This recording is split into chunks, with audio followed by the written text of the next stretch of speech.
Bonjour à tous et bienvenue à ce TD d'expression écrite destiné aux deux groupes TD1 et TD3.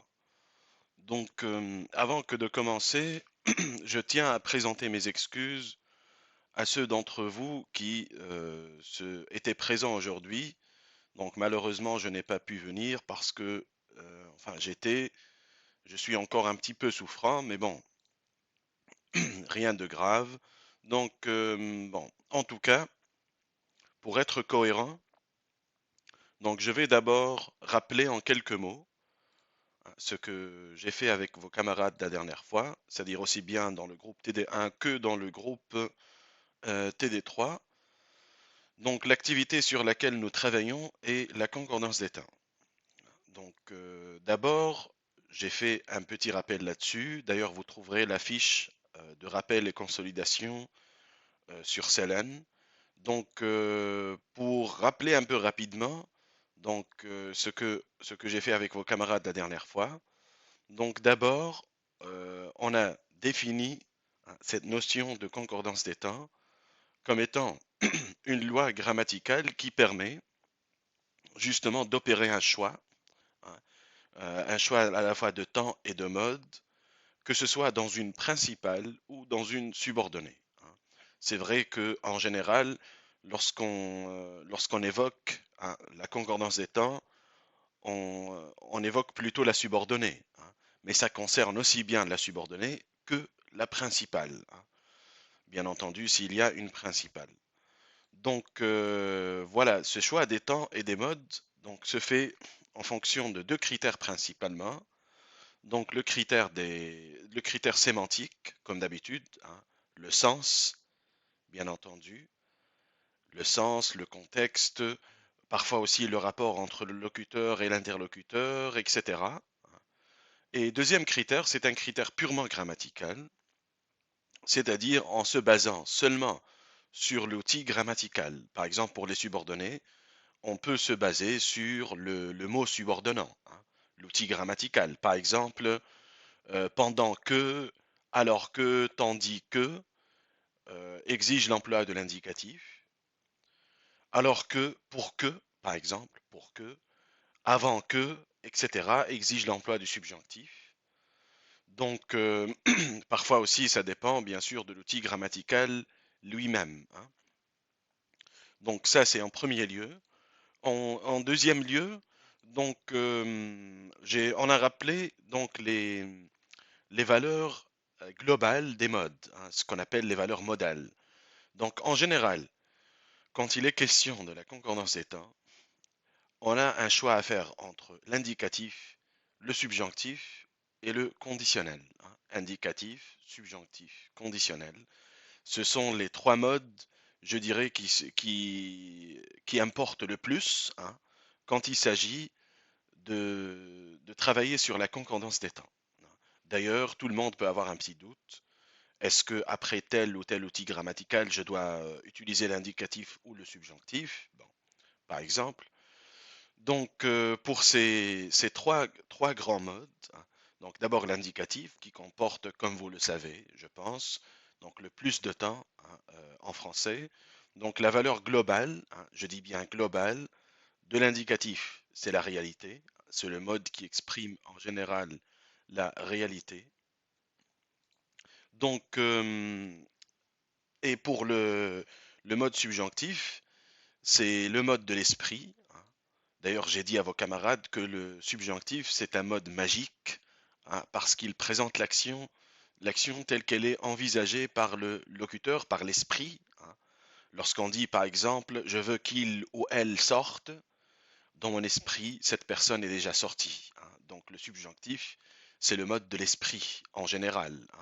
Donc, vous trouverez aussi, bien sûr, d'autres précisions sur ce mode. Donc, on a aussi parlé des temps du subjonctif. Le subjonctif présent, qui est de loin le temps du subjonctif qui est le plus utilisé. Donc, et puis le subjonctif passé, auxiliaire rétroavoir au subjonctif présent plus participe passé.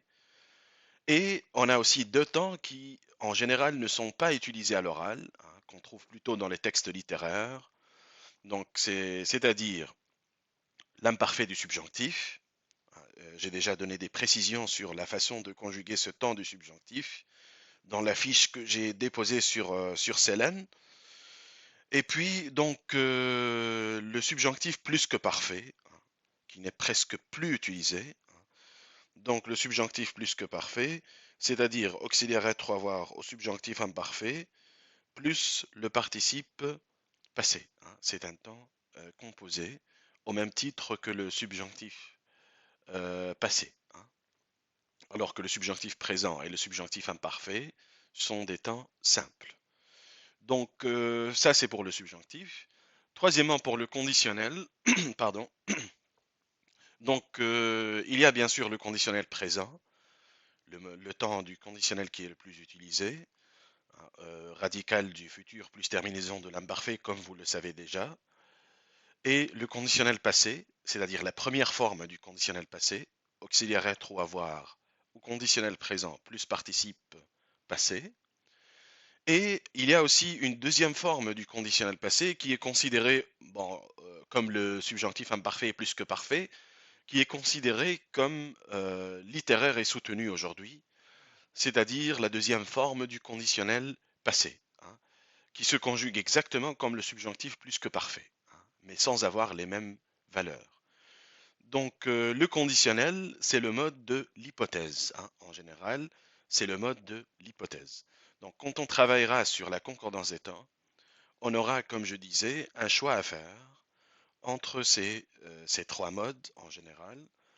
Et ce choix se fera en fonction des deux critères que j'ai déjà mentionnés, c'est-à-dire le critère sémantique, le sens, et puis le critère purement grammatical, c'est-à-dire l'outil grammatical.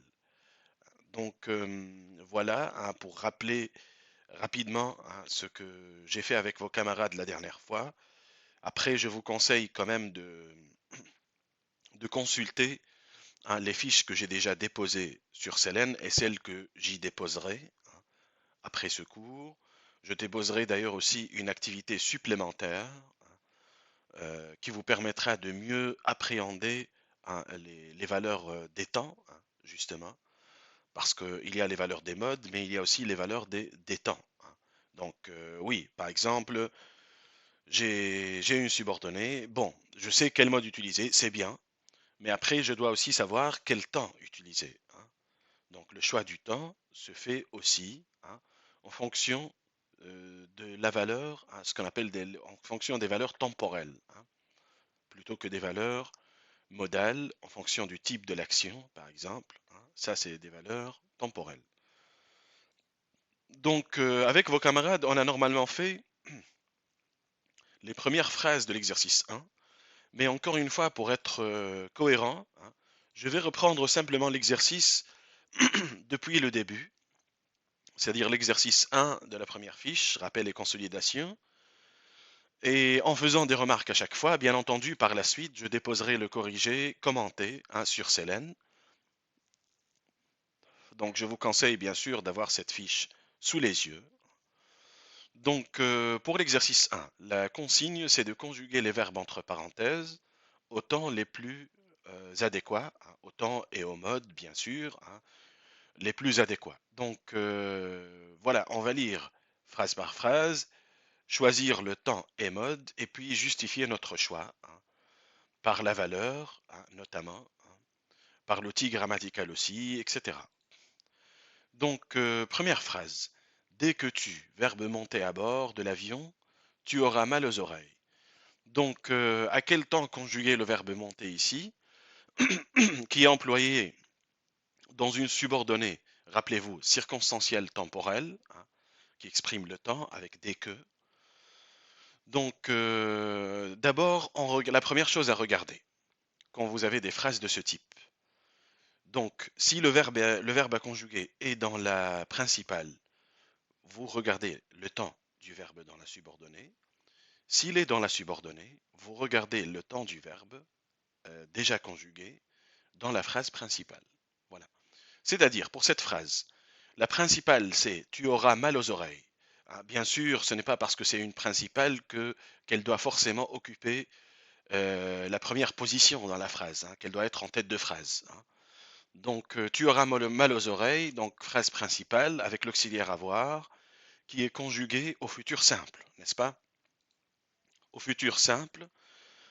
Donc, ici, dès que, bon, d'abord le critère purement grammatical, avec dès que, donc on emploie l'indicatif. On emploie l'indicatif. Après, il reste à savoir quel temps, justement, de conjugaison choisir, hein. Pour le mode, c'est l'indicatif. Donc là, puisqu'on a un futur à la deuxième phrase, hein, à la phrase principale, tu auras. On peut choisir ici aussi bien le futur simple que le futur antérieur. C'est-à-dire, dès que tu monteras à bord de l'avion, tu auras mal aux oreilles. Ou bien, dès que tu seras monté, hein, monté et ou bien et eux, ça dépend du genre, hein, du pronom personnel tu. Donc, dès que tu seras monté à bord de l'avion, tu auras mal aux oreilles. Donc, là, comment choisir, comment expliquer le choix du futur simple ou du futur antérieur? Si on choisit le futur simple, donc on a une concordance avec le futur simple qui est dans la principale, ça veut dire que les deux actions se déroulent exactement au même moment, hein, tout simplement, puisqu'on a le même temps de conjugaison. Si on choisit le futur antérieur, un futur antérieur, auxiliaire être ou avoir au futur simple, plus participe passé. Donc si on choisit le futur antérieur, ça veut dire que l'action au futur antérieur se déroule avant, un futur antérieur, donc l'action conjuguée au futur antérieur se déroule avant celle conjuguée au futur simple. Donc, dès que tu seras monté, action 1, tu auras mal aux oreilles, action 2, tout simplement, hein. Donc, voilà qui explique le choix, hein, des temps dans cette phrase. Donc, une remarque plus générale sur les subordonnées circonstancielles temporelles. Donc, en général, on a trois cas de figure. Donc, vous savez, je pense que pour les subordonnées de temps, on peut avoir soit un rapport d'antériorité, hein, entre les deux actions, c'est-à-dire l'action de la principale se déroule avant l'action de la subordonnée, soit un rapport de postériorité, l'action de la principale se déroule après l'action de la subordonnée, ou bien un rapport de simultanéité. Simultanéité, ça veut dire les deux actions se déroulent en même temps, au même moment, hein. Donc, en fonction de ces valeurs, hein, de ces rapports entre l'action de la principale et l'action de la subordonnée, avec l'emploi bien sûr d'une subordonnée circonstancielle temporelle. Donc on peut choisir le temps et surtout le mode, c'est-à-dire lorsqu'on a un rapport d'antériorité avec des outils grammaticaux tels que avant que, jusqu'à ce que, etc., on utilise toujours le mode subjonctif. L'action ne s'est pas réalisée, elle relève, hein, des actions envisagées par l'esprit. Donc, antériorité égale subjonctif. Si on a un rapport de postériorité, avec notamment après que, hein, on choisit plutôt le mode indicatif. Postériorité égale indicatif. Si, en revanche, on a un rapport de simultanéité, les deux actions se déroulent au même moment, donc dans ce cas, on choisit le mode indicatif. Par exemple, pendant que, tandis que. Donc, une deuxième remarque encore, après je noterai toutes ces remarques dans le corrigé. Donc, lorsque l'outil grammatical peut exprimer soit l'antériorité, soit euh, la simultanéité, par exemple avec dès que, ou encore avec quand, hein, la conjonction quand, dès que, quand, par exemple, qui peuvent exprimer l'antériorité ou la simultanéité, dans ce cas, on choisit le mode indicatif, hein, comme dans la première phrase. Dès que tu monteras, dès que tu seras monté, donc on a un rapport de simultanéité ou bien d'antériorité, hein, tout simplement. Donc voilà, hein, pour ces remarques générales qui déterminent, hein, le choix du mode, hein, et bien sûr du temps au sein d'une subordonnée circonstancielle temporelle. Donc pour ce qui est maintenant de la deuxième phrase, j'espère que c'est bien sûr clair pour vous. Donc après, je mettrai tout ça par écrit. Donc, deuxième phrase. Quand nous aurons une journée de congé, nous, verbe se rendre à la campagne. Donc, là, cette phrase ressemble bien sûr à la première phrase parce qu'on a une subordonnée circonstancielle temporelle, hein, quand nous aurons une journée de congé. Sauf que le verbe, maintenant, dans la subordonnée circonstancielle temporelle est déjà conjugué, hein. Il est mis au futur simple, c'est l'auxiliaire avoir. Bon, maintenant, on a à choisir le temps de conjugaison du verbe dans la principale. Nous, se rendre à la campagne. Donc, là, on va choisir tout simplement le futur simple, hein, pour faire concorder les deux temps. Donc, nous nous rendrons à la campagne. Bon, après, est-ce qu'on peut dire nous nous serons rendus? Oui, oui, même si moi je préfère, et de loin, hein, utiliser le futur simple, hein. Deux actions en même temps. Oui, parce que d'habitude, le choix du futur antérieur et futur simple se fait dans la subordonnée plutôt que dans la principale, hein. Donc, nous nous rendrons, hein, tout simplement, à la campagne, hein. On a un futur simple dans la subordonnée et dans la principale, ce qui suggère que, bien sûr, les deux actions se déroulent au même moment, hein. Donc, il y a ici une concordance de ces deux temps, hein, pour montrer que les deux actions se déroulent en même moment ou en même temps. Donc, troisième phrase maintenant. Je vais repartir certainement lorsque tu arriveras. Donc là, on a encore une fois une subordonnée circonstancielle temporelle lorsque tu arriveras. Il faut conjuguer donc le verbe de la principale, hein. Donc verbe partir. Donc, pour cette phrase, comme je l'ai déjà dit à vos camarades, on a un choix, hein. On peut choisir, on a l'embarras du choix, hein, entre guillemets. C'est-à-dire on peut choisir entre le futur simple ou le futur antérieur. Bon, avec quand même une différence significative, hein, au niveau du sens, hein. Il y a une nuance sémantique à saisir ici. Donc, si je dis je partirai certainement lorsque tu arriveras, si je choisis le futur simple, ça veut dire que l'action est plus ou moins intentionnelle, volontaire, hein. Je vais partir, donc de mon plein gré, hein, je vais le faire, je choisis de partir, hein, tout simplement. Si on choisit en revanche le futur antérieur, je serai certainement parti lorsque tu arriveras. Autrement dit, l'action n'est pas tout à fait volontaire ici, hein. Ça peut être dû à une obligation, à un engagement, etc. Donc je serai parti, parti I ou bien IE. Donc futur antérieur, ici ça veut dire que l'action au futur antérieur, bien sûr, se déroule avant l'action au futur simple. Action 1, partir. Action 2, arriver. Donc, avec cette nuance de sens que cette action est une action qui est involontaire ou qui est due à certaines contraintes, hein. Donc voilà pour la nuance de temps. Sinon, d'un point de vue strictement grammatical, hein, on peut choisir aussi bien le futur simple que le futur antérieur, hein. Donc, ok, quatrième phrase maintenant. Le professeur commencera le cours aussitôt que les étudiants, verbe se taire. Donc, encore une fois, nous avons aussitôt que, hein, aussitôt que qui exprime un rapport de simultanéité ou d'antériorité, hein. Donc là, on peut choisir, un peu comme pour les premières phrases de l'exercice, soit le futur simple, aussitôt que les étudiants se tairont, hein, se tairont. Donc, pour exprimer encore une fois que les deux actions se déroulent en même temps, ou alors, hein, le futur antérieur, c'est-à-dire ce seront tu, hein, ce seront tu, TUS, TUS, hein, accord du participe passé. Rappelez-vous les règles d'accord du participe passé d'un verbe pronominal. Donc, en tout cas, ce seront tu, c'est-à-dire il faut que les étudiants se taisent d'abord pour que le professeur puisse commencer le cours. Voilà, tout simplement. Donc là encore, on a le choix, hein, entre le futur simple et le futur antérieur.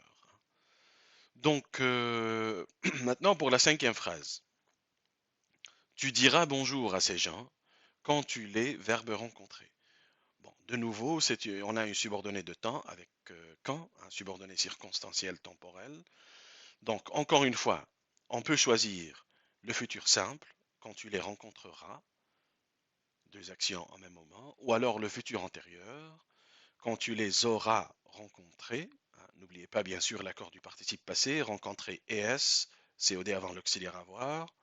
Donc, quand tu les auras rencontrés, futur antérieur, donc l'action numéro 1, dans ce cas, c'est l'action de rencontrer. Hein.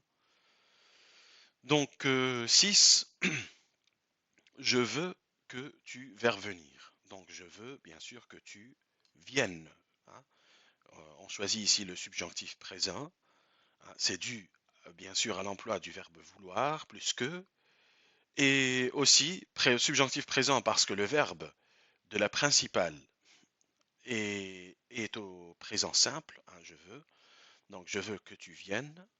Subjonctif présent qui exprime que l'action, comme je l'ai déjà dit, est envisagée par l'esprit. Hein, donc l'action est envisagée par l'esprit.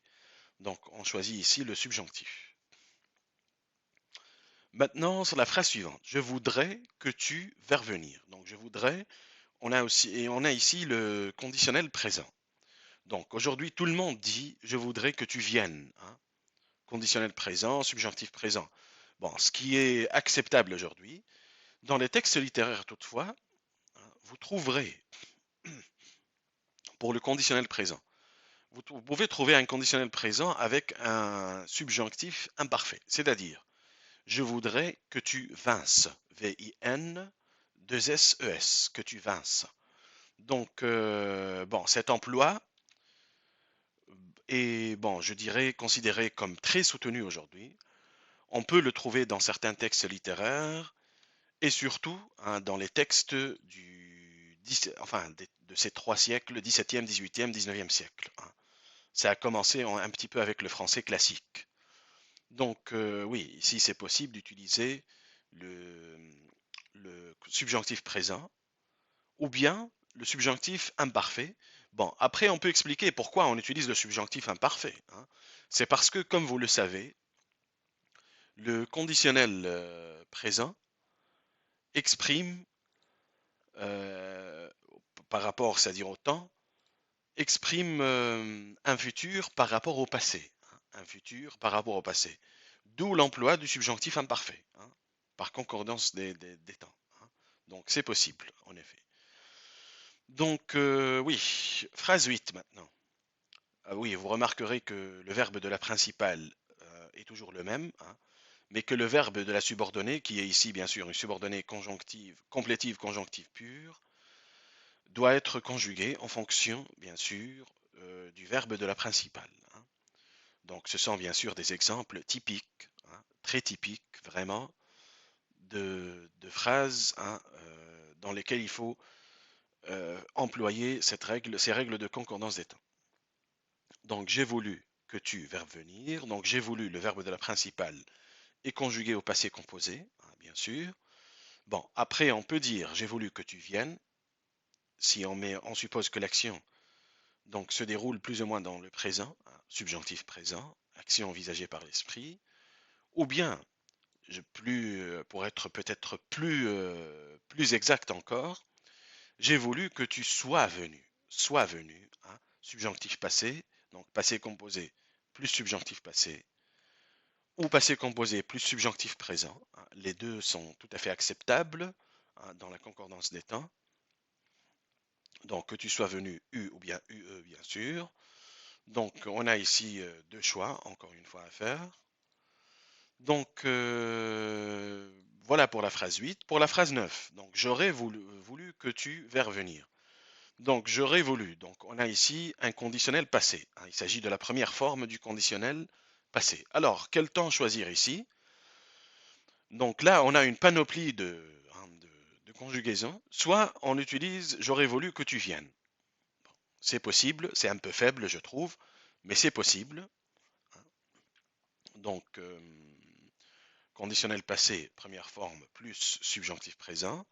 Ou bien, j'aurais voulu que tu sois venu, conditionnel passé. c'est un peu plus exact. Ou bien, j'aurais voulu que tu fusses venu. Que tu fusses venu. Fusses venu, c'est le subjonctif plus que parfait, hein. Donc, on a ici l'embarras du choix, hein. Après, est-ce qu'on peut dire j'aurais voulu que tu vinces? Subjonctif imparfait, oui, hein, oui. Donc, on a vraiment beaucoup de choix, même si moi, personnellement, j'aurais plutôt opté pour le subjonctif imparfait ou bien plus que parfait ici, hein, pour être vraiment précis, hein, par rapport au temps et mode du verbe de la principale, hein. Voilà. Donc, phrase 10 maintenant. J'eusse voulu que tu vers venir. Donc, j'eusse voulu, c'est le conditionnel passé, mais c'est la deuxième forme, hein, dont je vous ai déjà parlé. C'est la forme qui est considérée aujourd'hui comme littéraire, soutenue. Donc, j'eusse voulu, bon, là, il est bien sûr tout à fait préférable d'utiliser le subjonctif plus que parfait, hein. J'eusse voulu que tu fusses venu, hein. J'eusse voulu que tu fusses venu. Donc, venu, u ou bien ue. Donc, conditionnel passé deuxième forme, plus subjonctif imparfait, plus que parfait. Bon, après, on peut dire aussi que tu vinces, subjonctif imparfait, avec un conditionnel passé dans sa deuxième forme, bien sûr. Après, c'est quand même un peu faible de dire juste voulu que tu viennes, hein. C'est très faible quand même, surtout qu'on a juste voulu, hein, qui vraiment ne colle pas tout à fait avec le subjonctif présent, hein.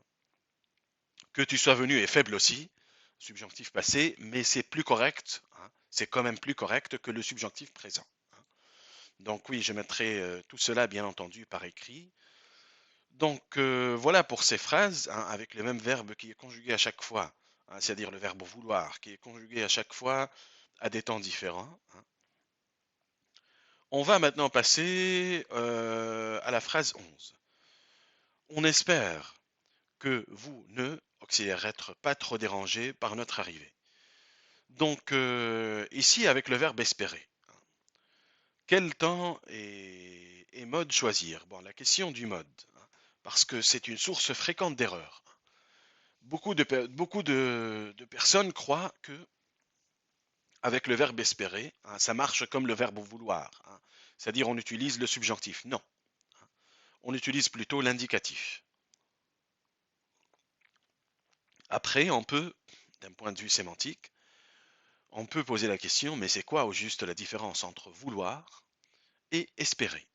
Bon, et en plus, l'une des valeurs du subjonctif, l'une des valeurs secondaires du subjonctif, c'est le souhait, hein. C'est parce qu'on dit que le subjonctif euh, est un mode optatif, hein, qui exprime le souhait. Bon, bref. Alors, pourquoi on utilise l'indicatif avec espérer, mais on utilise le subjonctif avec vouloir?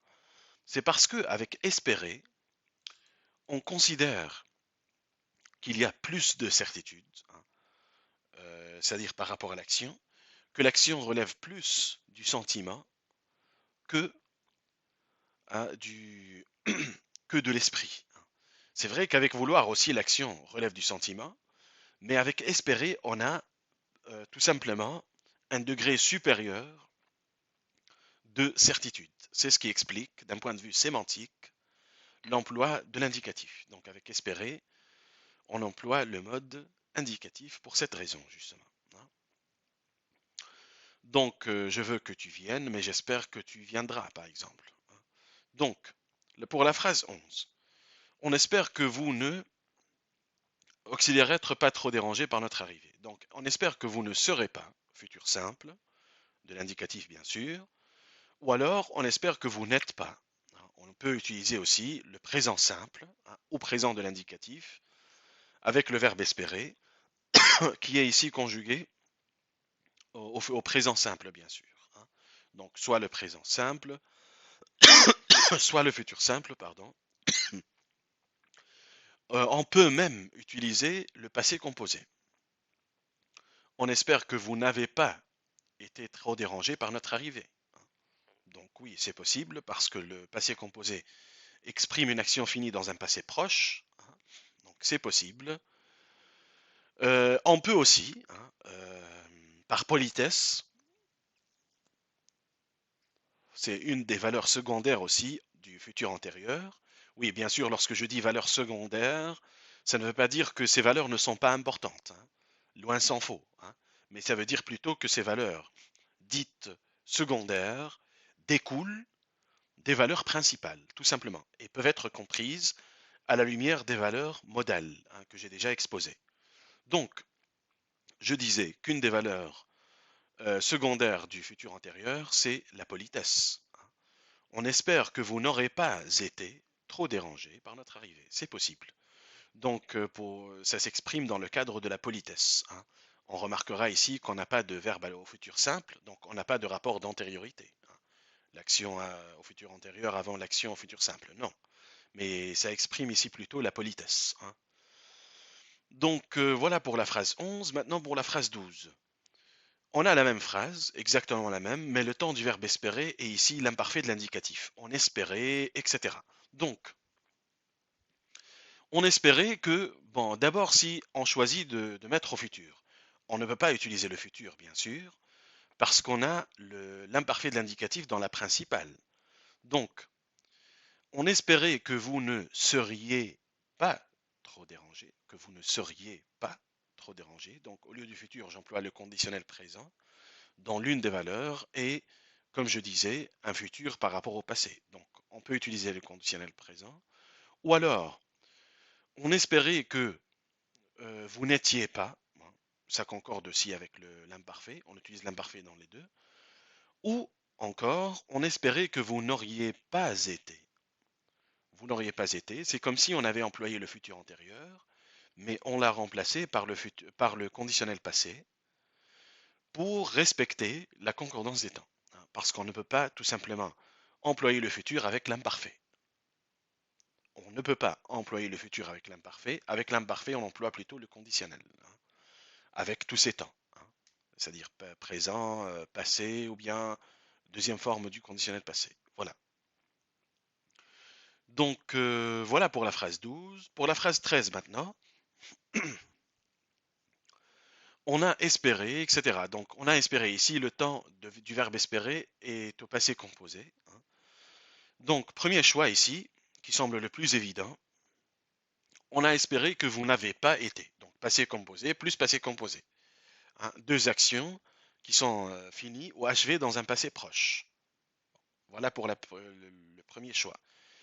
Deuxième choix, on a espéré que vous n'êtes pas. Bon, on peut utiliser aussi le présent simple avec un passé composé, hein. Vu que le passé composé n'est pas comme l'imparfait, c'est-à-dire le passé composé exprime un passé proche, hein, relativement proche, alors que l'imparfait exprime un passé plutôt éloigné. Donc, un passé proche, c'est-à-dire proche du présent.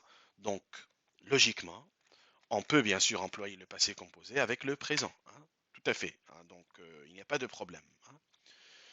Donc voilà pour les deux choix. Après, il y en a d'autres, hein, mais ce sont les choix qui semblent les plus pertinents ici en tout cas. Pour la phrase 14, donc de 14 à 17, c'est la même phrase, mais bien sûr, avec chaque fois, hein, un temps de conjugaison qui est différent, hein. Donc pourquoi me coupe-t-on, ou me coupe-t-il, pardon, la parole alors que je verbe commencer à peine mes explications? Donc, donc on a une subordonnée de temps, ou bien, hein, ou bien plutôt ici de concession, hein, subordonnée circonstancielle concessive, parce que alors que peut exprimer le temps ou bien la concession, mais je pense qu'ici, bon, ça peut quand même exprimer les deux, hein, mais peut-être que l'accent est mis davantage sur la concession, hein.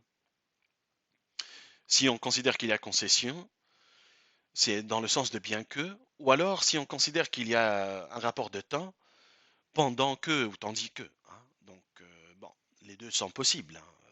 Après, ce n'est pas la question principale ici. Donc, pourquoi me coupe-t-il la parole alors que je commence à peine mes explications, hein? Alors que exige l'emploi de l'indicatif, hein, pas de subjonctif avec alors que. D'ailleurs, qu'alors que exprime le temps ou bien la concession, on utilise l'indicatif dans les deux cas, hein. Donc, ne jamais utiliser, bien sûr, de, pardon, de subjonctif avec alors que, hein. C'est valable pour tous les outils d'ailleurs qui peuvent exprimer soit le temps, soit la concession. Par exemple, tandis que, hein. Tandis que, alors que, on utilise le mode indicatif, jamais le subjonctif. Donc, le premier choix ici, c'est le présent simple, tout simplement. Donc, pourquoi me coupe-t-il la parole alors que je commence, hein? Deux actions en même temps, qui se déroulent au moment où l'on parle, etc. Enfin, on a vraiment une infinité de choix ici. Alors que j'ai commencé, passé composé. Alors que je commençais, même l'imparfait est possible. Même si moi je pense qu'il est peut-être plus pertinent d'utiliser soit le présent simple, soit le passé composé, hein. C'est ce qui marche le mieux dans cette phrase. Donc, pour garder une certaine proximité temporelle entre la première action et la deuxième, hein, tout simplement. Donc, deuxième phrase, c'est en fait la même phrase, mais le verbe couper est conjugué cette fois au passé composé. Pourquoi m'a-t-il coupé, etc., etc. Donc, pourquoi m'a-t-il coupé la parole alors que j'ai commencé? Donc, on peut utiliser le passé composé. Donc, passé composé plus passé composé. Deux actions finies dans un passé proche. On peut également, et ça c'est possible, utiliser l'imparfait de l'indicatif. Alors que je commençais, hein. Donc, lorsqu'on utilise d'habitude l'imparfait de l'indicatif avec un passé composé, ça veut dire quoi? Ça veut dire que l'action avec le passé, l'imparfait de l'indicatif, qui bien sûr exprime une action continue, hein, comme vous le savez, ça veut dire que l'action à l'imparfait de l'indicatif se déroulait avant l'action au passé composé.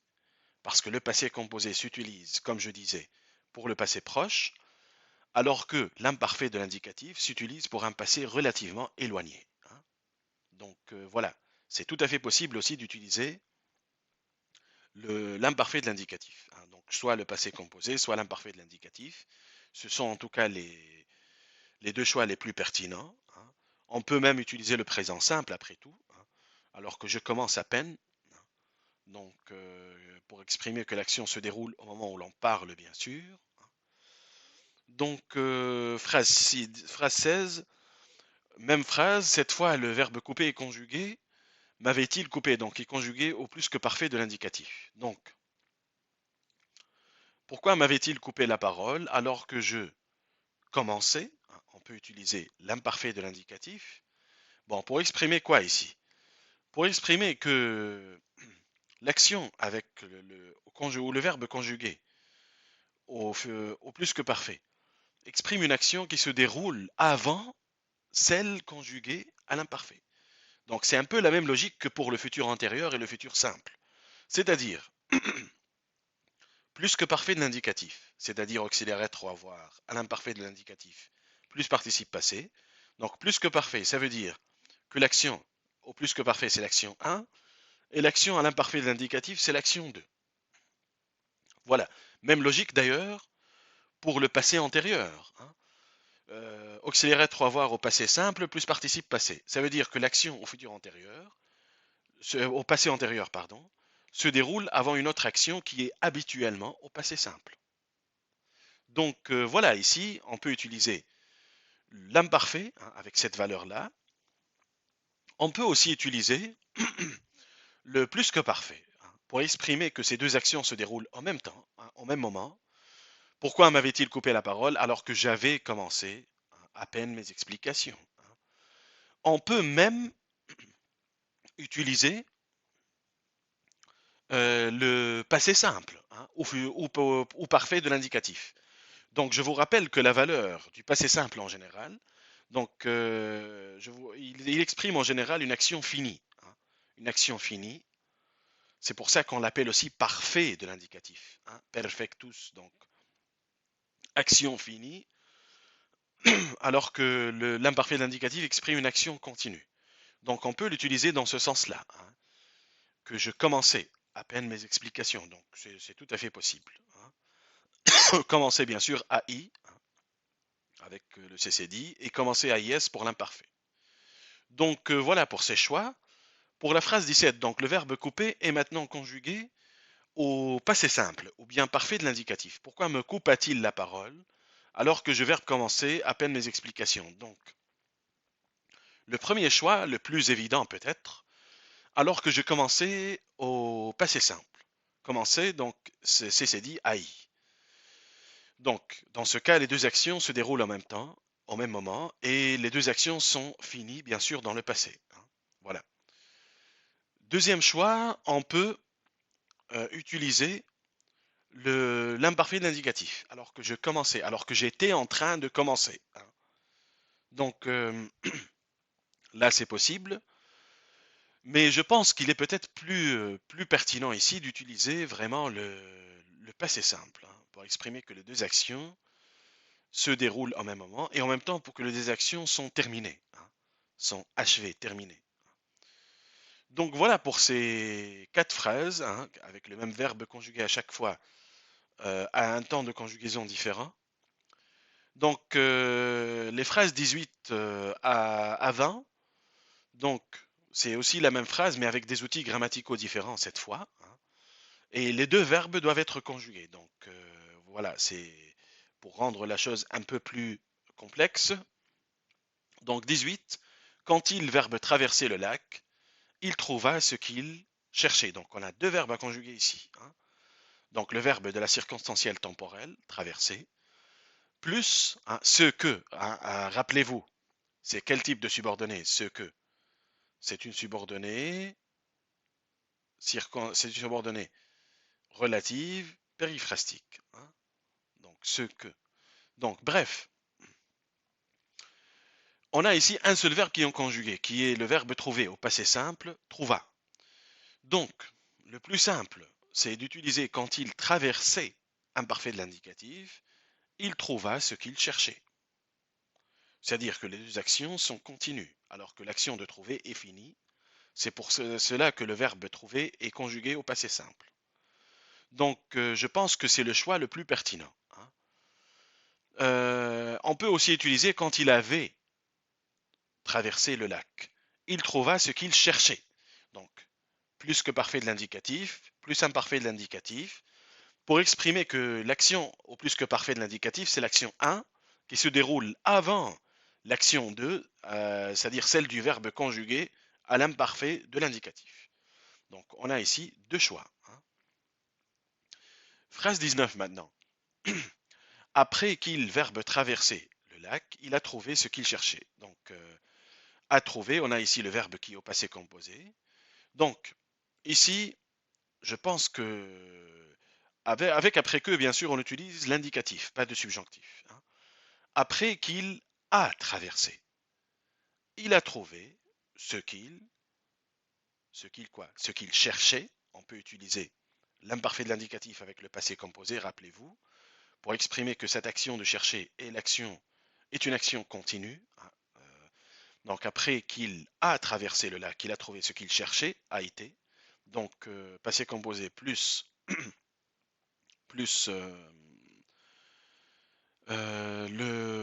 l'imparfait de l'indicatif, pardon. Donc, est-ce qu'on peut ici mettre chercher au passé composé? Après qu'il a traversé le lac, il a trouvé ce qu'il a cherché. C'est quand même un peu lourd. Je préfère mettre ici à l'imparfait vraiment, parce que chercher, c'est une action sur la durée. Donc, d'habitude, quand on cherche quelque chose, cela prend quand même un peu de temps. On cherche, donc cela prend du temps. Donc, moi, j'opterais plutôt ici pour voilà, cette combinaison de temps, c'est-à-dire passé composé plus imparfait de l'indicatif. Ça me semble peut-être le plus pertinent. Ensuite, phrase 20. Avant que, cette fois on a avant que, rapport d'antériorité, avant qu'il ne, verbe traverser le lac, il avait trouvé ce qu'il, verbe chercher. Donc, avec avant que, rappelez-vous pour les rapports d'antériorité, au sein d'une subordonnée circonstancielle temporelle, on doit utiliser le subjonctif. On doit utiliser le mode subjonctif. Donc, autrement dit, pour cette phrase, il avait trouvé, on a le verbe trouver qui est au plus que parfait. Donc, avant qu'il, vraiment le choix peut-être le plus pertinent ici, avant qu'il n'eût traversé. U avec accent circonflexe sur le U. C'est le subjonctif plus que parfait. Avant qu'il n'eût traversé le lac, il avait trouvé ce qu'il cherchait. Hein, même chose. Imparfait de l'indicatif, action sur la durée. Après, on peut aussi utiliser quand même le subjonctif imparfait, hein, avant qu'il ne traverse ça, hein, accent circonflexe sur le A plus un T, il avait trouvé ce qu'il cherchait. Hein. Donc, après, donc, aujourd'hui, tout le monde dit à peu près avant qu'il ne traverse le lac. Donc, par rapport à la concordance des temps, ce n'est pas, bien sûr, tout à fait exact. Et même, ça n'est pas exact du tout. Hein. Donc, il vaut mieux utiliser, bien sûr, le subjonctif imparfait ou plus que parfait. Hein. Voilà, parce qu'on a avant que, et on a aussi un temps du passé avait trouvé. Hein. Donc, voilà pour cette série de phrases. Il nous reste 3 phrases dans l'exercice avec le même système. Hein. Chaque fois, donc, on a des subordonnées et des principales et des temps et modes différents. Donc, pardon, 21. Si je décide de le faire, ce auxiliaire être irrévocable. Donc, ici, on a une subordonnée circonstancielle hypothétique hein, qui exprime l'hypothèse avec si. Donc, bien sûr, il est impossible d'utiliser le subjonctif avec si. Je pense que vous le savez déjà. De toute façon, avec si, c'est toujours l'indicatif. On ne peut pas utiliser le conditionnel non plus. Donc, parce qu'on pose une hypothèse, c'est vrai, mais cette hypothèse, on la pose comme vraie. Si je fais ça, il y aura ça. Si je ne fais pas ça, il n'y aura pas ça. Voilà, pour dire ça simplement. Donc, si je décide de le faire, ce auxiliaire être irrévocable. Donc, pardon, si je décide de le faire, avec si plus présent, on peut utiliser présent simple, bien sûr, sans temps, hein, présent de l'indicatif. Avec si plus présent, je vous demande pardon. Donc, avec si plus présent, on peut utiliser le présent hein, dans la phrase principale. C'est-à-dire, si je décide de le faire, c'est irrévocable pour exprimer une hypothèse qui est supposée vraie ou réalisable. C'est pour ça que quand on produit une hypothèse scientifique, on utilise plus ou moins toujours si plus imparfait. Hein. Voilà, si on chauffe l'eau à 100 degrés Celsius, l'eau s'évapore. Enfin, je dis n'importe quoi, mais bon, voilà, c'est pour vous montrer pourquoi on utilise ce type d'hypothèse dans les textes scientifiques, par exemple. Donc, deuxième choix, deuxième option ici, si je décide de le faire, ce sera irrévocable.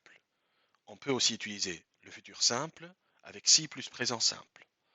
Et c'est la même remarque, c'est une hypothèse qui est supposée vraie, réalisable, etc. Donc voilà pour cette phrase. La phrase 2, c'est bon, elle est un peu différente, mais c'est avec une hypothèse aussi. Si j'étais toi, je mis, verbe prendre autrement. Donc, si plus imparfait. Si plus imparfait, c'est très différent de si plus présent, parce que si plus imparfait, ou si plus que parfait, c'est que ça exprime une hypothèse irréelle ou bien irréalisable, hein, qui relève de l'imaginaire. N'est-ce pas? Donc, ici, si j'étais toi, je mis, verbe prendre autrement. Je m'y prendrais, RAIS. Donc avec si plus imparfait, on utilise le conditionnel présent. Hein. D'habitude, c'est le seul temps qu'on utilise. Hein. Seul temps et mode qu'on utilise avec si plus imparfait. Parce que c'est un futur, mais par rapport au passé, hein, par rapport à l'imparfait de l'indicatif. Donc si plus imparfait de l'indicatif plus conditionnel présent. Phrase 23, si j'avais été toi, je m'y prendre autrement. Donc, si plus que parfait, on utilise, et aussi c'est d'habitude le seul temps et mode qu'on utilise, on utilise le conditionnel passé. Et d'habitude, bon, si le conditionnel passé, c'est la première forme aussi d'habitude. Hein. C'est-à-dire, si j'avais été toi, je m'y serais pris ou je m'y serais prise, hein, si c'est une, si je est féminin, donc je m'y serais pris ou prise autrement. Donc, si plus que parfait de l'indicatif, conditionnel passé, hein, première forme. Donc, pour même remarque, cela exprime une hypothèse irréelle, imaginaire, irréalisable, hein, qui relève en tout cas de l'imaginaire, contrairement à l'hypothèse avec si plus présent. Donc, vous voyez que chaque fois, je convoque des critères purement grammaticaux, hein, et aussi des critères sémantiques, hein, les deux. Hein. J'essaye de vous proposer une approche équilibrée, hein, une approche équilibrée qui puisse, c'est-à-dire tenir compte de ces deux critères à la fois. Hein.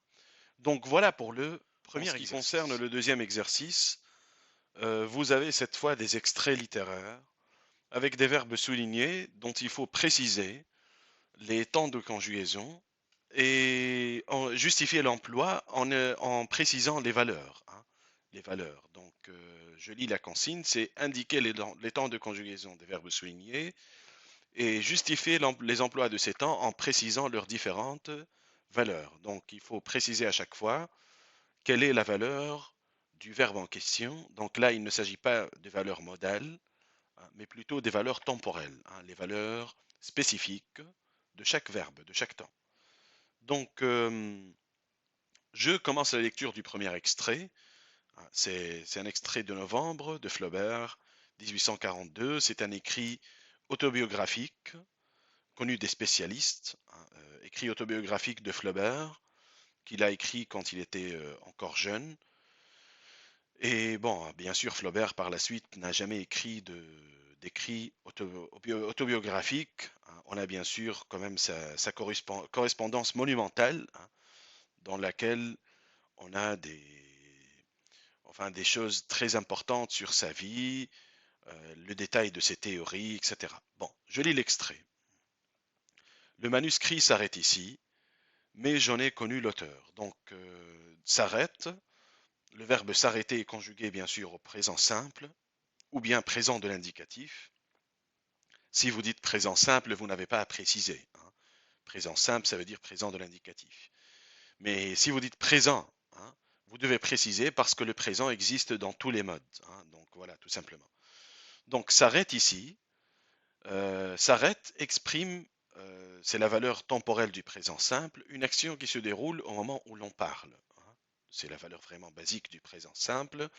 Parce qu'on a un maintenant avec s'arrête, plus un ici avec l'adverbe ici, tout simplement. Donc, c'est un présent d'énonciation, comme on dit.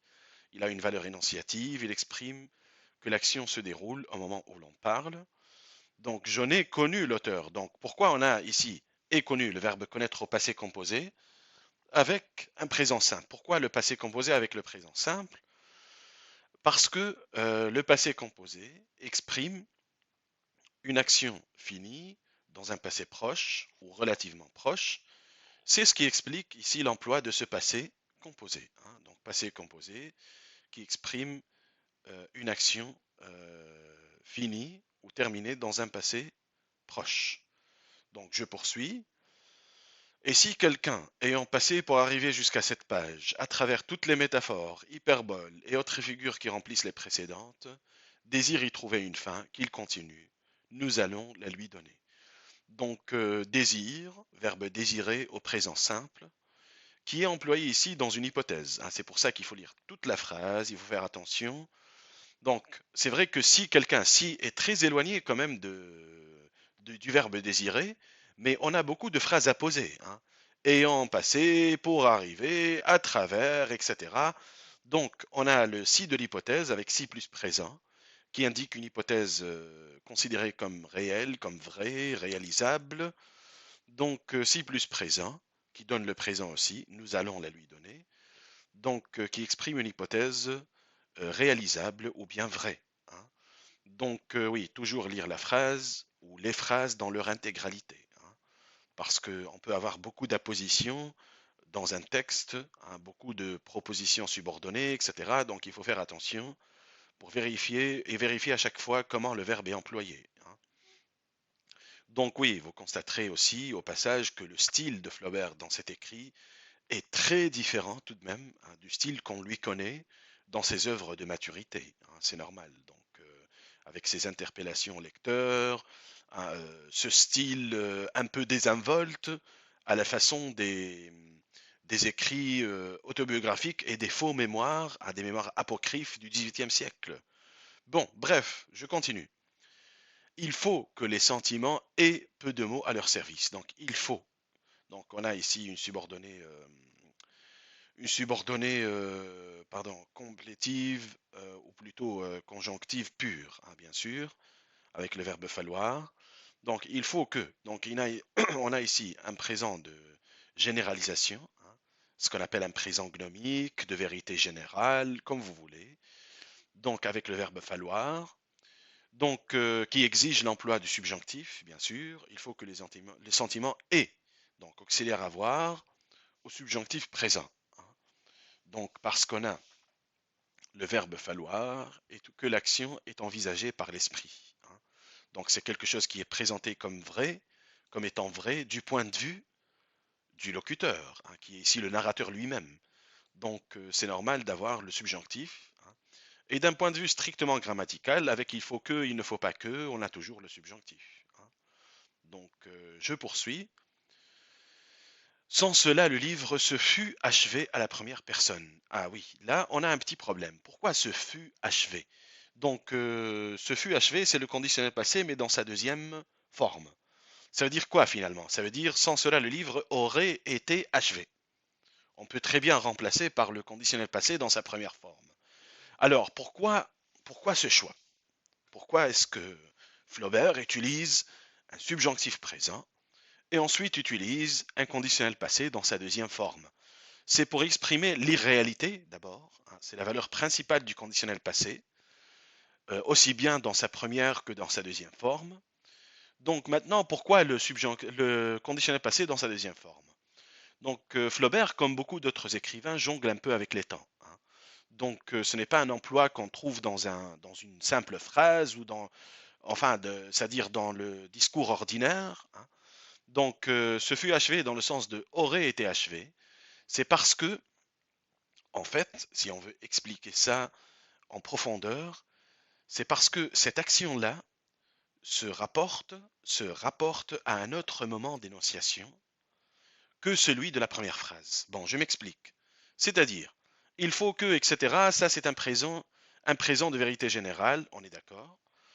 Ensuite, ce fut achevé. Cela se rapporte à un moment antérieur, hein, dans le passé. Ce fut achevé à la première personne. Donc, aurait été achevé dans le passé, dans un passé éloigné, avant même que cet écrit n'ait été achevé par l'auteur. Donc, voilà. Donc, cela explique l'emploi ici de cette forme du conditionnel. Il faut aussi tenir compte du fait que c'est un texte bien sûr littéraire, donc, et les écrivains peuvent très bien remplacer tout simplement le conditionnel passé, je veux dire la première forme du conditionnel passé, par la deuxième forme, hein. C'est tout à fait possible dans un texte littéraire, et spécialement dans les textes du 19e siècle, mais aussi des 17e et 18e siècles. Donc, bon, voilà, hein. Je poursuis. Sans doute que notre homme n'aura plus rien trouvé à dire. Donc, aura, bon, ici, c'est vrai que j'ai souligné deux mots, aura à trouver, mais c'est le même verbe finalement. N'aura plus rien trouvé à dire. Donc, aura trouvé, on a ici un futur antérieur. Donc, ce qui est un peu étonnant, c'est que ici, on a un futur antérieur, mais pas de passé simple. On a déjà vu un emploi comme ça dans le premier exercice, hein. Bon, je vais reprendre un peu peut-être la phrase. Oui, voilà. La phrase 11 du premier exercice. On espère que vous ne, auxiliaire être, pas trop dérangé par notre arrivée. On a dit que l'une des possibilités, c'est de mettre l'auxiliaire être au futur antérieur, que vous n'aurez pas été trop dérangé. Donc, on a dit aussi que dans ce sens-là, le futur antérieur exprime la politesse, n'est-ce pas? Donc, est-ce que ici, dans ce texte, le futur antérieur exprime la politesse? Non, pas vraiment, hein. Je pense que vous êtes d'accord avec moi. Sans doute que notre homme n'aura plus rien trouvé à dire. Donc, bon, comment l'expliquer alors dans ce cas? Parce que si le futur antérieur n'exprime pas la politesse, Alors, dans ce cas, il devrait avoir une valeur temporelle. Et s'il a une valeur temporelle, on devrait avoir un autre verbe avec le futur antérieur qui est conjugué au futur simple. Alors que ici, il n'y a pas de verbe au futur simple. Donc l'explication, elle est relativement simple. C'est que, en fait, il y a une sorte d'ellipse. C'est-à-dire, sans cela, le livre se fut achevé. C'est-à-dire, le lecteur le lira, il n'aura plus rien trouvé à dire. Hein. Donc, ça se rapporte à une action qui n'est pas exprimée, mais il y a ici, comme j'ai dit, une ellipse d'un verbe au futur simple, de tout un énoncé, à vrai dire. Donc, c'est une des valeurs du futur antérieur qui peut garder sa valeur temporelle dans une phrase où il est employé sans qu'il ne soit mis en rapport avec le futur simple. C'est-à-dire, vous avez le futur antérieur comme ça, hein, un peu parachuté comme ça. Donc, soit il a la valeur de politesse que j'ai déjà indiquée, soit il garde sa valeur temporelle, mais avec une ellipse du futur simple. Donc, c'est le cas ici, je pense. Hein. Donc, voilà pour ce verbe, le verbe trouvé au futur antérieur. Donc, ensuite, il se trouve un point où l'on n'écrit plus, où l'on n'écrit plus, et où l'on pense davantage. Donc, j'ai lu toute la phrase parce qu'on a trois verbes au présent simple, se trouver, se trouve, écrire, écrit, et penser, pense. Donc, ici, le présent simple ici est un présent gnomique ou de vérité générale. Hein. Il se trouve un point, on n'en écrit plus, on en pense davantage, ça c'est en général. Hein. Donc c'est un présent de vérité générale ou un présent gnomique. Bon, au passage, je précise quelque chose de très important sur le présent qu'on appelle présent de vérité générale et que les linguistes appellent présent gnomique. Donc en fait, qu'est-ce qu'une vérité générale? Est-ce que c'est quelque chose qui est forcément toujours vrai? Non, non, pas du tout. Une vérité générale, c'est quelque chose qui est vrai pour le locuteur, que le locuteur considère comme étant toujours vrai. Donc c'est le cas ici. Hein. Donc il ne s'agit pas d'une vérité générale au sens scientifique, non, hein, pas du tout. Mais une vérité générale au sens où c'est vrai pour le narrateur en fait. Donc c'est pour cela que le présent de vérité générale peut très bien être employé, bien entendu, pour les vérités au sens scientifique, comme pour les vérités au sens moral, hein, bien sûr. Donc quelque chose qui est vrai pour moi. Je peux le mettre au présent. Dans ce cas, c'est un présent de vérité générale, même si ce quelque chose est vrai pour moi, sans être pour autant vrai pour quelqu'un d'autre. Hein, voilà. Donc oui, le présent de vérité générale ne tient pas compte, ne tient pas vraiment compte de ce qu'on appelle le relativisme hein, ou la relativité. Hein. Vérité au-delà des Pyrénées, erreur au-delà et en deçà, etc. Bon, non. Donc, bon, je continue. C'est à ce point qu'il s'arrêta. Tant pis pour le lecteur.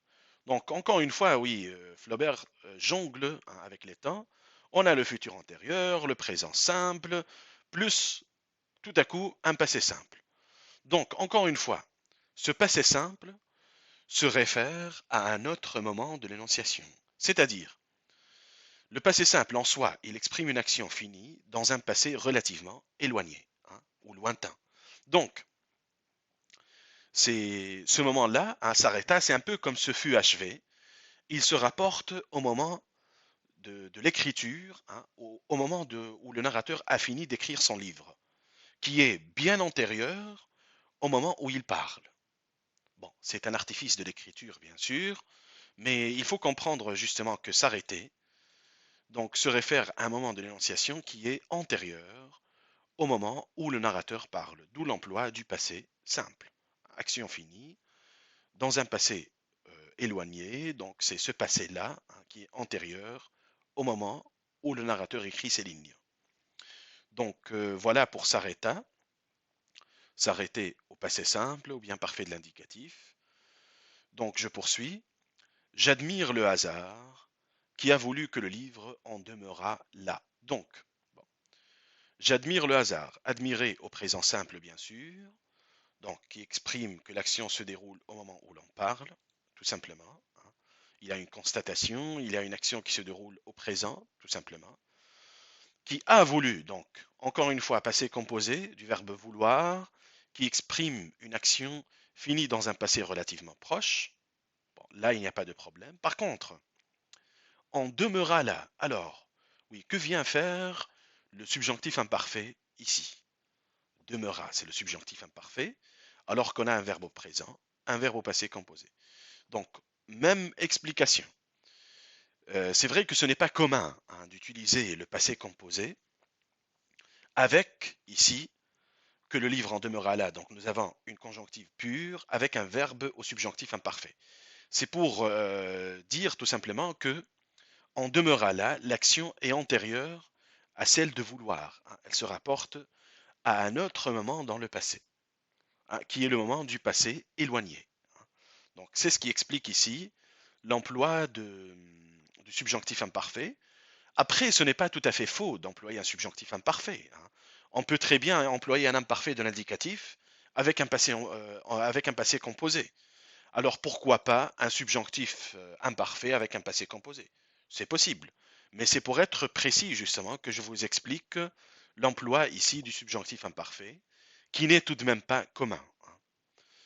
Donc voilà pour ce verbe-là. Donc je poursuis. Au moment où il serait devenu meilleur, serait devenu, donc verbe devenir, qui est conjugué au conditionnel passé dans sa première forme, donc qui exprime ici, comme d'habitude, comme toujours, hein, pour le conditionnel passé, qui exprime une impossibilité, hein, une action irréelle ou bien irréalisable, hein, qui relève de l'imaginaire, ou parfois aussi du regret, du remords, mais finalement ça rejoint hein, l'imaginaire, hein. Donc finalement, c'est au moment où il serait devenu meilleur, il ne sera jamais meilleur, le livre est fini, donc c'est ici la valeur de l'impossibilité ou de l'imaginaire, hein. Donc je poursuis. L'auteur allait entrer dans le monde. Aller, donc.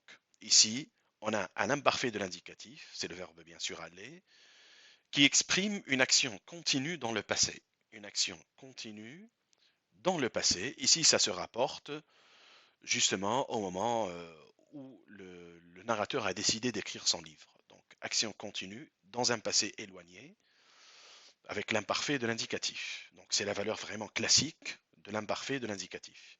Par opposition au passé simple qui exprime une action finie ou achevée dans un passé aussi éloigné, hein, mais l'action est achevée hein, avec le passé simple. Donc, je poursuis. Il aurait eu mille choses à nous apprendre. Il aurait eu, donc encore une fois, nous avons le conditionnel passé. C'est la même valeur que, oui, première forme bien sûr, c'est la même valeur que serait devenu. Donc l'auxiliaire avoir ici, au conditionnel passé, exprime l'impossibilité également, hein, l'imaginaire. Il aurait eu mille choses à nous apprendre, mais il s'est, au contraire, livré de plus en plus à une solitude austère. Donc, s'est livré, c'est le même verbe bien sûr, c'est le verbe se livrer au passé composé, hein. Donc, on a un mélange, hein, c'est imparfait de l'indicatif, conditionnel passé, plus le passé composé. Donc, oui, on a déjà dit quand on était en train de travailler sur le premier exercice qu'il est possible d'employer le passé composé avec l'imparfait de l'indicatif. Donc, passé composé, c'est une action finie dans un passé proche, et imparfait, action continue, mais dans un passé éloigné. Donc, c'est cette valeur hein, de concordance des temps qu'on a ici. Donc, je poursuis. Or, il jugea convenable de ne plus se plaindre. Donc, il jugea. Donc, même valeur que le verbe. Il est où déjà? Oui, le verbe. Où est le verbe qui était au passé simple qu'on a déjà relevé? S'arrêta, oui, pardon. C'était au paragraphe précédent. Donc, il jugea. On a ici une action finie dans un passé éloigné. La valeur classique du passé simple. Il jugea convenable de ne plus se plaindre, preuve peut-être qu'il commença réellement à souffrir. Ni dans sa conversation, ni dans ses lettres, ni dans les papiers que j'ai fouillés après sa mort, j'ai fouillé passé composé, action finie dans un passé proche, donc par opposition à aller qui est dans un passé éloigné, donc comme j'ai déjà dit, hein, pour mettre ces verbes en rapport hein, les uns avec les autres, parce que c'est le but justement de la concordance des temps. Donc, que j'ai fouillé après sa mort et où ceci se trouvait, donc se trouvait action continue avec l'imparfait de l'indicatif dans un passé éloigné. Je n'en ai saisi rien, je n'en ai saisi, donc est saisi, verbe saisir au passé composé, action finie dans un passé proche, rien qui dévoila l'état de son âme, dévoila subjonctif imparfait. Donc pourquoi ici le subjonctif? Parce que c'est en rapport avec se trouver, hein, en rapport avec ce contexte-là. Et l'action est bien sûr envisagée par l'esprit, hein, qui puisse dévoiler, hein, qui dévoila par rapport au narrateur, hein. C'est ce qui explique l'emploi du subjonctif. Donc ici, c'est le subjonctif imparfait. C'est la même remarque que j'ai faite, hein, sur l'emploi du subjonctif imparfait avec le passé composé, hein, comme dans la première phrase de ce paragraphe, évolue, demeura, hein. Donc c'est possible de les employer, bien que ce ne soit pas très commun. Donc je poursuis. À partir de l'époque où il cessa d'écrire ses confessions. Oui. Donc, oui, là encore, il y a un petit artifice de l'écriture. Enfin, ça vient du XVIIIe siècle sans aucun doute. C'est-à-dire faire croire que finalement, la personne qui a écrit le livre est différente de la personne qui le présente, hein. Ça, c'est un artifice de ces mémoires apocryphes ou faux mémoires du XVIIIe siècle. Bon, voilà, petite remarque sur le style particulier de Flaubert dans cet extrait. Donc voilà pour le deuxième extrait de l'exercice. Il s'agit cette fois d'un extrait de La Fontaine, hein, dans la fable, un extrait de la fable Le loup et l'agneau. Donc oui, La Fontaine, comme je le dis toujours, est un auteur intéressant d'un point de vue linguistique et grammatical, hein. Surtout, enfin, on va voir que l'emploi des temps ici est très intéressant. Donc je commence la lecture de cette fable. La raison du plus fort est toujours la meilleure.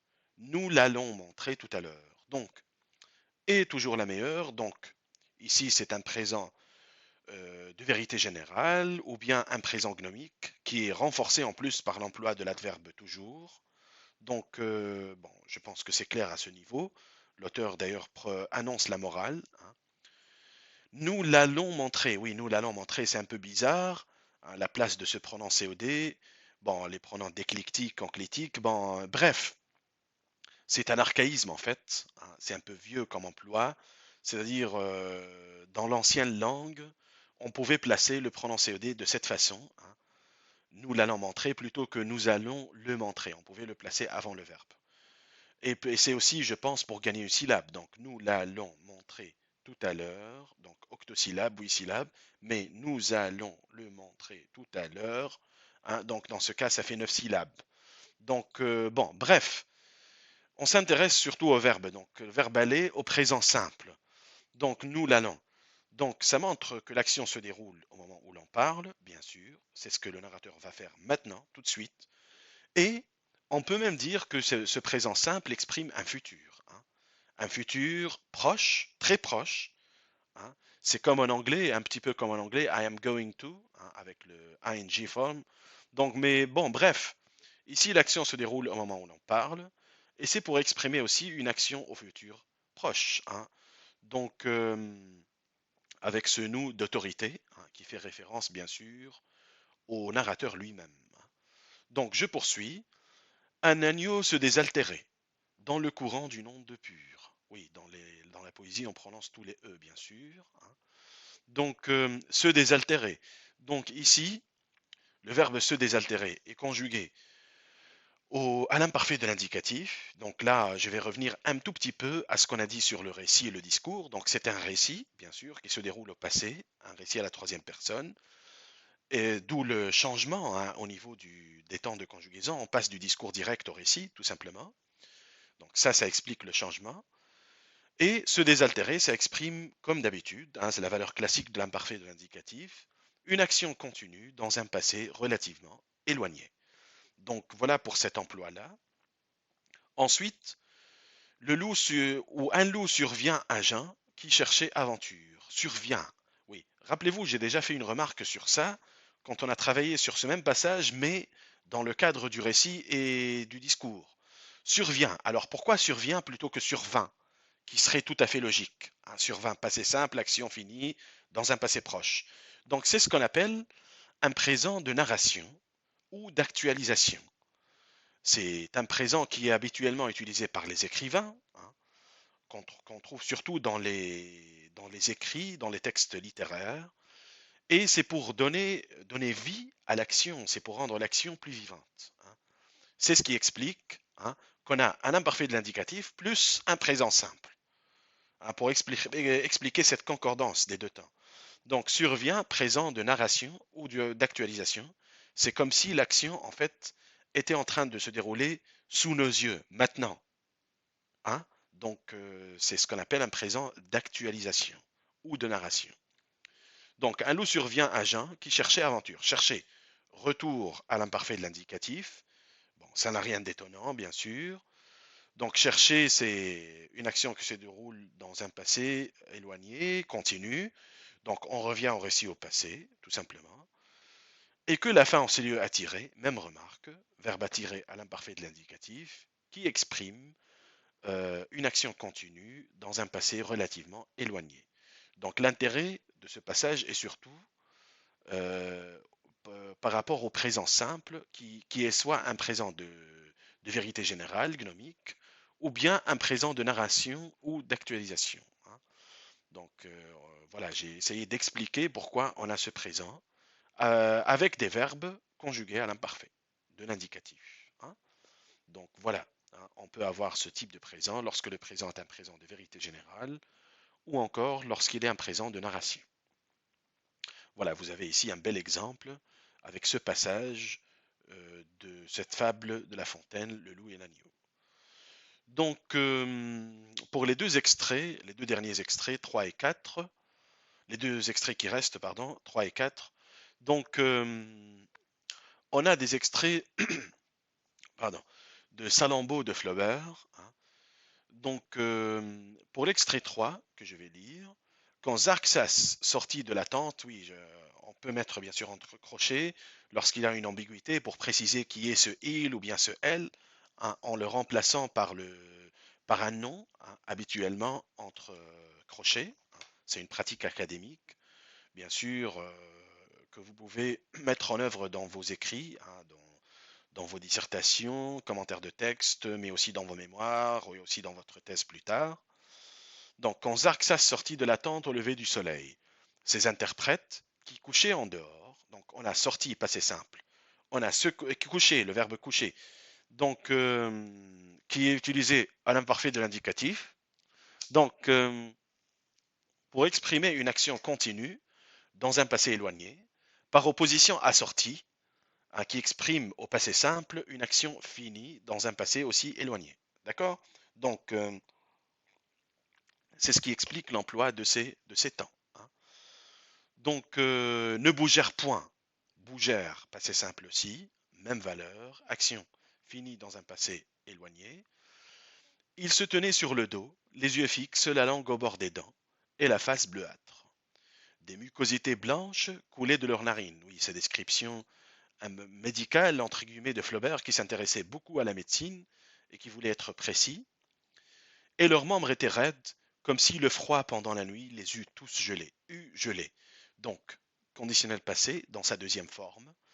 Donc, pourquoi ce conditionnel passé dans sa deuxième forme? Parce que, bon, bien sûr, on a un texte littéraire d'abord, donc c'est tout à fait, ces temps soutenus, on peut bien sûr les trouver, mais ce n'est pas suffisant comme explication. C'est aussi parce qu'on a des verbes à l'imparfait, au passé simple, donc c'est un peu normal d'utiliser la deuxième forme. C'est le même sens que les auraient tous gelés, hein. Les eût tous gelés, c'est par rapport à ce moment d'énonciation des verbes à l'imparfait de l'indicatif et au passé simple, hein. Voilà ce qui explique la concordance de ces temps, hein. Donc, chacun portait autour du cou un petit lacet de jonc. Voilà. Flaubert, Salammbô, 1862. Donc voilà pour le troisième. Pour le dernier extrait, l'extrait 4, donc ça vient de Salammbô également. Donc je vais lire. Les soldats reconnurent dans cet homme ainsi couché le suffet Anon. Donc oui, donc celui qui avait contribué par sa lenteur à faire perdre la bataille des Illégates. Donc avait contribué. Ici on a le verbe contribuer qui est au plus que parfait de l'indicatif. Bon, qu'est-ce qui explique ici l'emploi de ce plus que parfait alors que on n'a pas de verbe à l'imparfait? Bon, rappelez-vous, je vous ai dit que le plus que parfait exprime une antériorité dans le passé par rapport à un autre temps du passé qui est habituellement, j'ai bien dit habituellement, l'imparfait de l'indicatif. Or, ce temps est ici le parfait de l'indicatif, le passé simple, reconnure. Hein. C'est ce qui explique la concordance de ces deux temps. Donc, parfois, le plus que parfait exprime l'antériorité par rapport au passé simple. C'est tout à fait possible. Par contre, il est relativement rare d'avoir un passé antérieur qui exprime l'antériorité par rapport à l'imparfait de l'indicatif. Hein. Non, ça c'est assez rare. D'habitude, c'est passé antérieur, passé simple. Hein. Donc oui, après, je vous mettrai la liste de ces temps qui expriment l'antériorité dans une petite fiche de rappel. Hein. Donc, je poursuis pour le moment. Donc, avait contribué plus que parfait, antériorité par rapport à reconnure, qui est au passé simple. Donc, et quant à sa victoire d'hécatompyle sur les Libyens, il s'était conduit avec clémence. Donc, s'était conduit, verbe se conduire au plus que parfait de l'indicatif, donc même remarque. Pardon, antériorité qui est ici par rapport au passé simple. Donc, c'était par cupidité, pensaient les barbares, car il avait vendu à son compte tous les captifs, bien qu'il eût déclaré leur mort à la République. Donc, eût déclaré, c'est un subjonctif plus que parfait. C'est normal d'avoir le subjonctif parce qu'on a, les temps de l'imparfait, du plus que parfait, etc.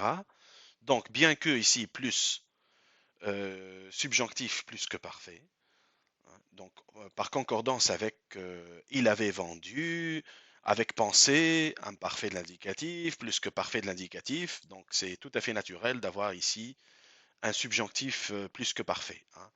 On pouvait aussi avoir un subjonctif imparfait, hein, bien qu'il déclara, hein, c'est correct aussi, mais Flaubert, pour plus de précision, opte pour le subjonctif plus que parfait. Donc je poursuis.